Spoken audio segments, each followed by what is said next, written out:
Assalamualaikum warahmatullahi wabarakatuh. Selamat pagi anak-anak, bersua lagi pada pembelajaran online. Tentunya tetap semangat karena dengan semangat kalian akan menjadi anak yang hebat. Jangan lupa giat sholat 5 waktu, giat PHBS agar imun kalian luar biasa. Hari ini jangan lupa pula bersenang-senanglah karena kita akan belajar dengan menyenangkan. Sebelum belajar, baiklah kita awali dulu dengan bacaan basmalah bersama-sama. Bismillahirrahmanirrahim. Hari ini kita akan belajar tema 7, kepemimpinan, subtema 1, pemimpin di sekitarku, muatan bahasa Indonesia.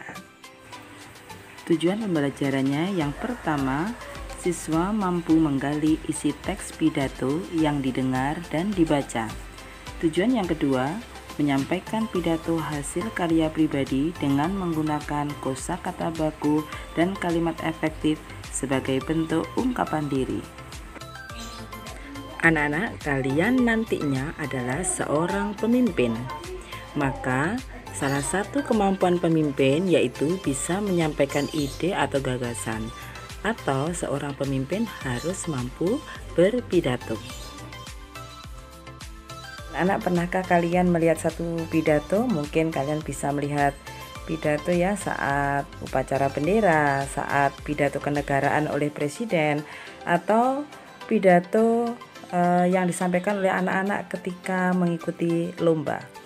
Nah, Indonesia mempunyai satu tokoh yaitu Presiden RI yang pertama yaitu Insinyur Soekarno. Beliau mempunyai suatu karisma yang luar biasa dalam memberikan pidatonya. Tanpa teks, semakin lama beliau berpidato, maka semakin memberi semangat orang yang mendengarkan. Tentunya pada kesempatan kali ini, kalian adalah semua pemimpin.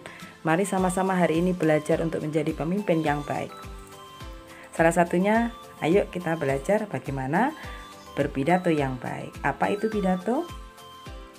Pidato adalah sebuah kegiatan berbicara di depan umum atau berorasi dengan susunan bahasa yang baik untuk menyatakan pendapat atau gambaran tentang sesuatu hal. Pidato sering disebut dengan orasi. Orang yang berpidato disebut orator. Apa saja tujuan dari pidato? Tujuan dari pidato adalah satu, memberikan sapaan dalam suatu acara. Yang kedua, memberikan suatu pemahaman atau informasi. Yang ketiga, memengaruhi orang lain agar mau mengikuti keinginan kita, tentunya dengan sukarela.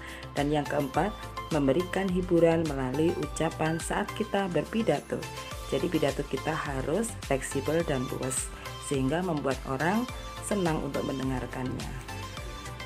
Selanjutnya, macam-macam atau cara berpidato. Yang pertama, tentunya satu, ada yang menggunakan naskah atau dengan naskah. Berpidato ini bisa dilakukan berdasarkan teks atau naskah pidato tentunya yang sudah disiapkan sebelumnya.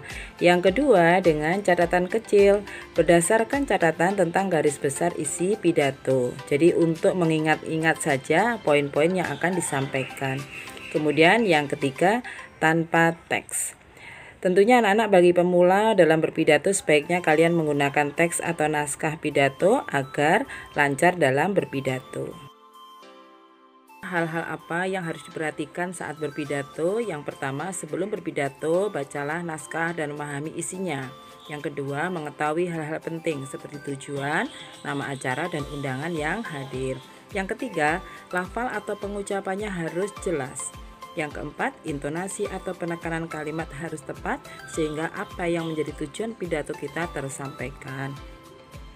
Yang kelima, sikap yang sopan dan tidak kaku. Dan yang terakhir, pandangan mata jangan terlalu pada naskah, sesekali mata diarahkan pada hadirin atau pendengar.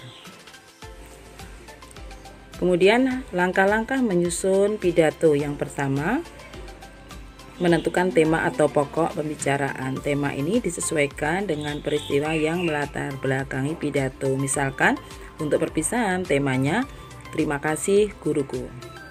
Dan yang kedua, membuat pokok-pokok isi yang akan disampaikan. Yang ketiga, menentukan tujuan pidato. kita itu hanya menyampaikan ataukah menghibur atau memengaruhi, ini perlu dipertimbangkan. Yang keempat, tentunya menyusun kerangka pidato. Dalam menyusun kerangka pidato, berarti kita harus memperhatikan struktur atau bagian teks pidato. Adapun struktur atau bagian teks pidato, yang pertama, pembukaan pidato. Terdiri dari salam pembuka, ucapan penghormatan, ucapan syukur, pengantar ke topik utama. Salam pembuka pidato. Assalamualaikum, selamat pagi, selamat siang, atau selamat malam.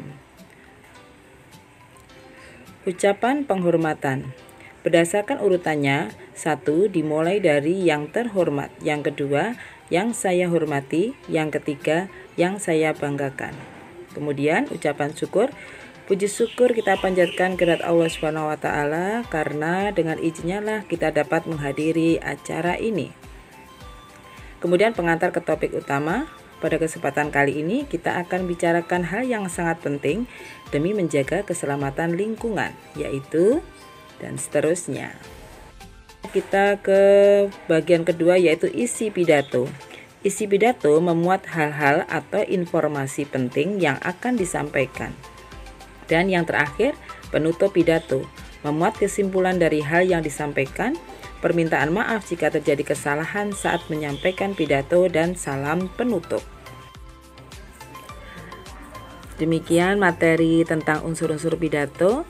Sederhana dan mudah, bukan? Nah, untuk memahami materi ini, cobalah anak-anak membuat kerangka pidato yang sederhana. Yang sederhana ini cobalah membuat kerangkanya, kemudian buatlah teksnya, tentunya ala bisa karena biasa.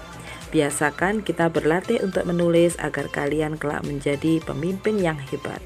Baik anak-anak, agar pembelajaran pagi ini bermanfaat, kita akhiri bacaan alhamdulillah bersama-sama. Alhamdulillahirabbil alamin. Assalamualaikum warahmatullahi wabarakatuh. Salam manjada wajada.